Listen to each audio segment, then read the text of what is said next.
you want to learn Chinese. Let's talk about how to make that possible in 2021. Hi everyone, it's your girl Sukie. Welcome to my channel. Let's talk about how to make an actionable plan for you to learn Chinese in 2021. And there are 4 steps. The first one is to figure out how much time you have every week. Not every day, not every month, but every week, okay? Because if you go with like every day, you are pushing yourself really hard. And you have to be really strict in order to follow the plans. And let's just face it, if you can do it, you are not watching this video, right? Don't push yourself too hard. And if you go with every month, that's a bit too long, and people tend to, procrastinate. Like, we are human beings, we do that, right? So every week is the best time period. And now we need to figure out like which days are more available for you to learn Chinese. Like maybe like for most people, Monday and Friday are no, because Monday usually very busy, and Friday after a long week, people want to hang out with friends, go to the club or something.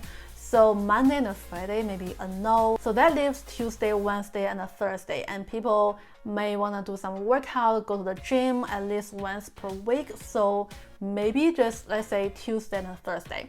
And for Tuesday and Thursdays, probably like 2 hours maximum for most 9 to 5 people. So from Monday to Friday, twice. And in total there will be 4 hours.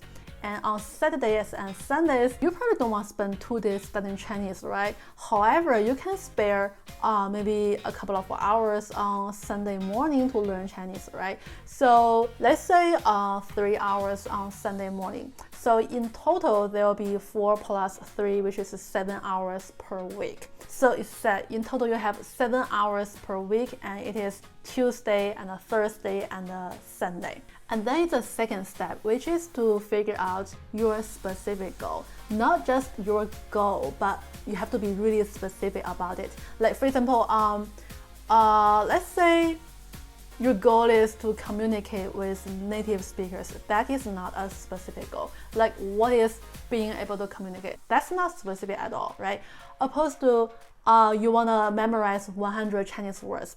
That's very specific. Or you want to pass HSK 3 by the end of December. That's a specific goal. So the rule of thumb is that a specific goal is a sentence or like a phrase that you can write on a paper, and after you finish a certain action, you can put a check mark on it. Okay, that's a specific goal. And that leads to step 3, which is to think based on your previous experience. Can you achieve that goal within this amount of time? That's a very serious question. For example, you are a beginner and you want to finish the book HSK 3 by the end of December, and you want to do it by yourself, and you have 7 hours a week.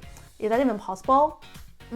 Probably not, right? So it's obvious that under such circumstances, you have to make some changes. You can either put more time every week into studying Chinese, or you can lower your expectations. Or there is a third way, which is to do something different. For instance, opposed to learning Chinese pinyin and HSK 1, 2, 3, all by yourself, you can enroll in our Chinesegram Academy, where we cover Chinese pronunciations, including alphabet, pinyin, tones, and HSK 1, 2, 3, and daily Chinese within 6 months.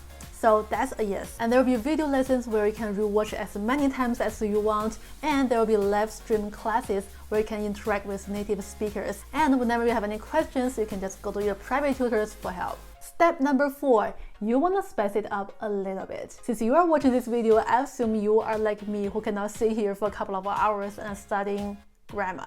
That's boring, right? Let's admit it, it's boring. So you really want to entertain yourself in order not to give up. For example, when I was learning Japanese, I watched tons of Detective Conan, the famous animation, and Slam Dunk. Lukawa is my favorite. And when I was learning Finnish, I watched Harry Potter for many times. The advantage for you is with YouTube and many other Chinese applications like Douyin, you can access many great Chinese content like Chinese TV dramas, Chinese movies, Chinese animations, all those good stuff. So you really want to mix it up a little bit, okay?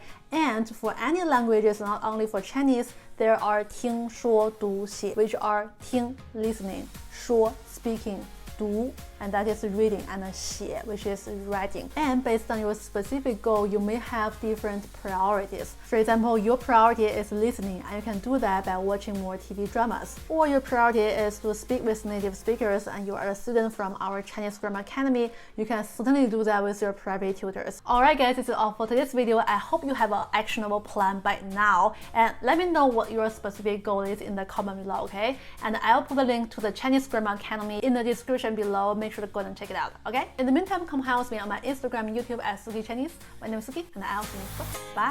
Bye!